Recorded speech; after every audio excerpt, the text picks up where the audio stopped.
Welcome to the Winning Edge Investments Podcast. Winning Edge Investments provides industry-leading horse racing and sports betting tips, ratings and education, enabling you to invest intelligently and treat your betting like a business. Go to www.winningedgeinvestments.com to learn more about how you can start to supercharge your betting bank immediately. Treat your betting like a business and invest intelligently with Winning Edge Investments.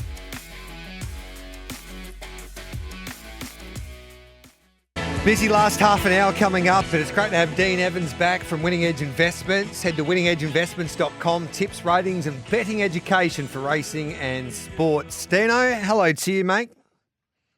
Hey, Gareth, how are you? I am very well. Great time of the year. We've got a Group 1 Coolmore, the feature at Rosehill. It's the only Group 1 for the weekend.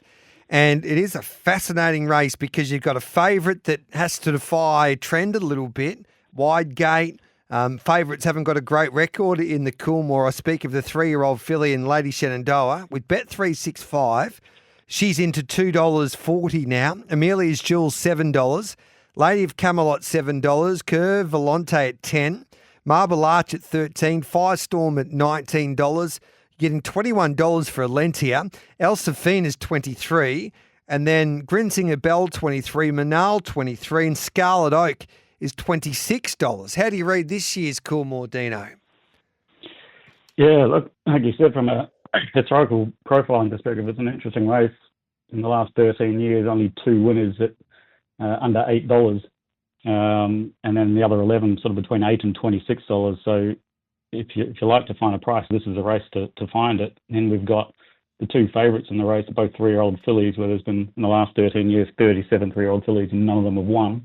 They've both got big weights, and like I said, 12 of the 13 winners have been single-digit barriers, and both these fillies have wide gates. So you've then got the third favourite, Amelia's Jewel, carrying 58 kgs, and nothing in the last 13 years has managed to carry that sort of weight and win. So not only is this a race where you want to find some value, but the 3 favourites, from a profiling perspective, look like they've got some real concerns.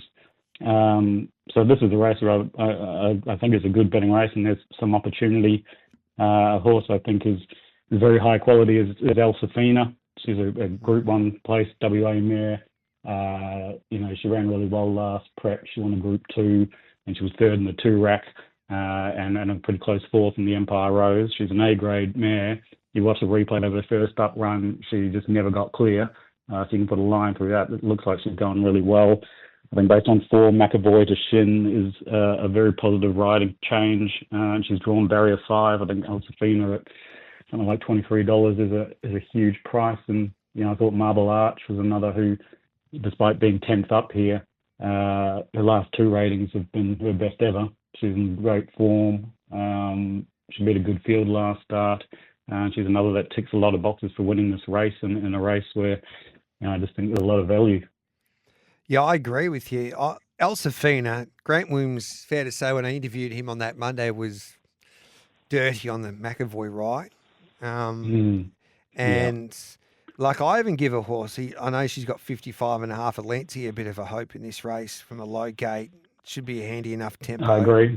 And you get $21 and $4.80. I agree with you. Elsafina, Alentia, Marble Arch. And even Firestorm, yes. Won first up. Waller, $23. Like it just, And Scarlet Oak. A small punter can have $10 on those 4 runners, and you're going for between 130 and 230, and you've got all of the historical factors in your favour. Yeah. So it looks a really good betting race. I knew you'd fill me with a little bit more confidence, so thanks for that, Dino. So let's look at the Coolmore, and you've got a wonderful record in that race as well. So that's race 8. Race 6, we'll go to the Far Lap Stakes. We'll work backwards here with the races that you want to take a look at here at Rosehill. Far Lap Stakes, you got DeClinchy Boulevard. Many say this is the best of the day at $3.20. Lazura at $3.40. Wonder Boy, well, our team anyway, on Giddy Up. Wonder Boy, $5. Real Class at $10. More Territories at $10. Moving Out at $13. Powers of Opal. Johnny Sargent said she'll improve there. Second up at $13 here. What do you do in the Far Lap Stakes? Look, it's a fascinating race, isn't it? Chris Waller's won it 7 of the last 10 years. It's really a race that he owns, and I think he does have the key to this race as well.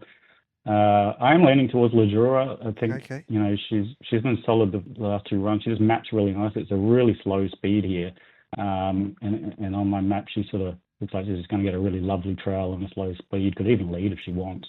The Cleachy Boulevard's going to have to make a decision because I've got it sort of 4 wide, no cover. Obviously McAvoy's, J-Mac's got Magic, and he's going to have to make a decision on whether he goes forward or that. But I think Lazura maps really well. I think there's an assumption that J-Mac's chosen Cleachy Boulevard, but Tommy Berry's ridden Lazura pretty consistently. And I do think the way the track may well play, it's pretty hot conditions, and if the fence is on fire, then Lazura is going to find that.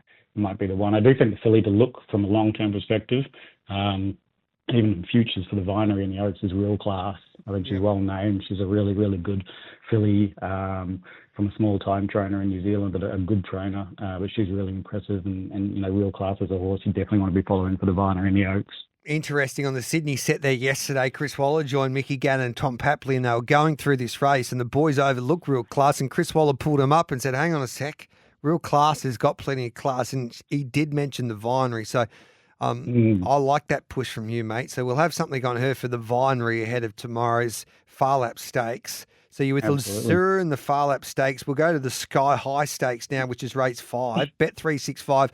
Well, Lindeman's looking to defend his title in this race at 210. Arapaho. I think Arapaho just explains how well Bjorn Baker's going when he can finish that close to Fangirl and Via Sistina there the other day. He's at 420. Vauban's been easy, unwanted at 5.50, and Land Legend at $6. Kinesiology at 11, and then Circle of Fire at $34 here, mate.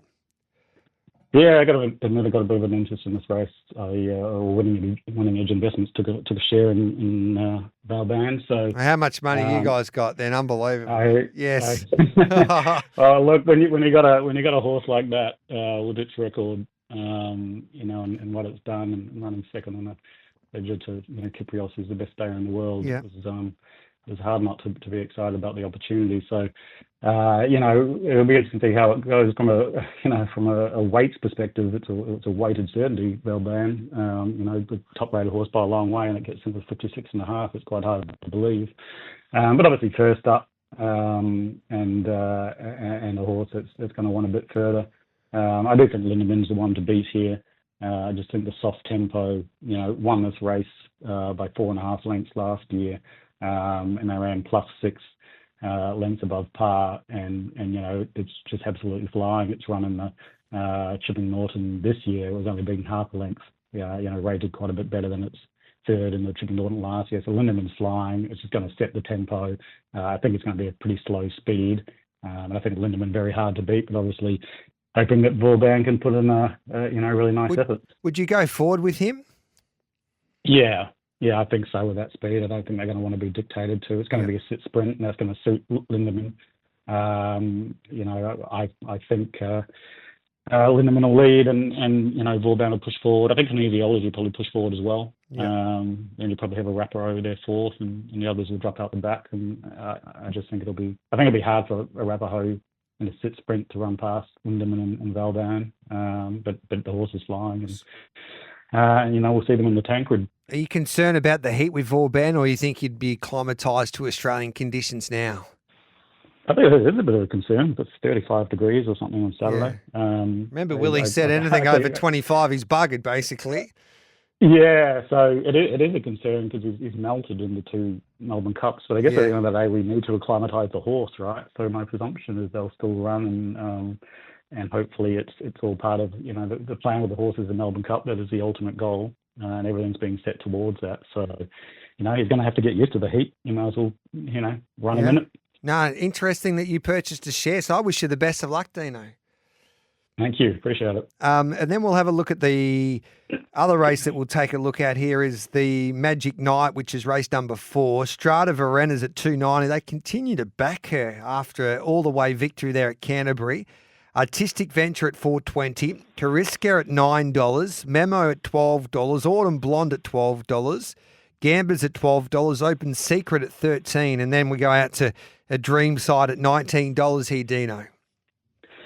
Look, it's going to depend very much on how the track's playing. Again, a really hot day, and will the fence be on fire? But the rail isn't the true, so we'll just have to see how things are playing. If the track's playing fairly and they're swooping, I think Artistic Ventures is a very high quality filly. She was really unlucky last time, the Sweden Brace. She just never really got into top gear, settled last and sort of flew home and just was sort of stuck in behind them the whole way. I think if she'd got a clear running, she the whole way down the straight, like within the law, she could have potentially won the race. I'm excited with this filly in terms of size, produce, and even champagne. I think she's a good futures bet for the size, produce, even if she doesn't win on Saturday. But if they're swooping, I think Artistic Venture wins this race. If they're not, have something on her for the size, produce, because I think she's a really, really talented filly.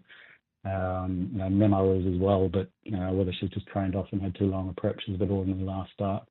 I think Artistic Venture is just very much a filly to follow. So just having a look at the size produce stakes. We've got $17 with Bet365 there for Arctic Venture and the size produce stakes, which is on the final day of the carnival. And the Vinery Stud Stakes, Treasure of the Moment, $2. The horse that we didn't mind there was... At Winning Edge Investments, our team of highly skilled expert analysts and full-time professional punters review the data, crunch the figures, assess the best betting opportunities, and deliver them to your phone via our app and your email inbox in real time so you profit. Go to www.winningedgeinvestments.com. Look at our membership options. Make your choice and enter the promo code PODCAST to receive a special 25% discount on your first membership just for listening. That's PODCAST in capital letters for a 25% ongoing discount on your first membership. Treat your betting like a business and invest intelligently with Winning Edge Investments. Bring on Rosehill. Thank you. Cheers, Gareth. And as always with your listeners, if they hop onto the website and type in SEN, we'll give them a 50% ongoing discount. We love having the SEN listeners on board, and there's plenty of autumn to come. Yeah, so that's the best value that you can get. So you type in SEN, and you get a 50% lifetime discount from Winning Edge Investments. And who knows, if you keep on backing winners, you might be able to go in a horse like Vauban with the team. Geez, I wish I knew that you were going in. I guess if you can dream to win a Melbourne Cup, why wouldn't you with a horse like that? Look, it's always been a dream to win a Melbourne Cup, and with my father, and there was the opportunity there, and I think it's just that dream of even having a runner, and from a business perspective, the exposure of probably the most talked about horse in Australia, and I think one who, if it runs to its overseas form that we haven't seen that's still Australian runs, it should on paper win everything. Yeah, no, we wish you the best of luck. Hopefully he can get the job done, Vauban. He doesn't melt. He likes the Australian weather and the heat there tomorrow. Good on you, Dino. Thanks, mate. Cheers, Gareth. Appreciate it. There's Dean Evans there. WinningEdgeInvestments.com. Tips, ratings and betting education for racing and sports. At Winning Edge Investments, our team of highly skilled expert analysts and full-time professional punters review the data, crunch the figures, assess the best betting opportunities, and deliver them to your phone via our app and your email inbox in real time so you profit. Go to www.winningedgeinvestments.com. Look at our membership options. Make your choice and enter the promo code PODCAST to receive a special 25% discount on your first membership just for listening. That's PODCAST in capital letters for a 25% ongoing discount on your first membership. Treat your betting like a business and invest intelligently with Winning Edge Investments.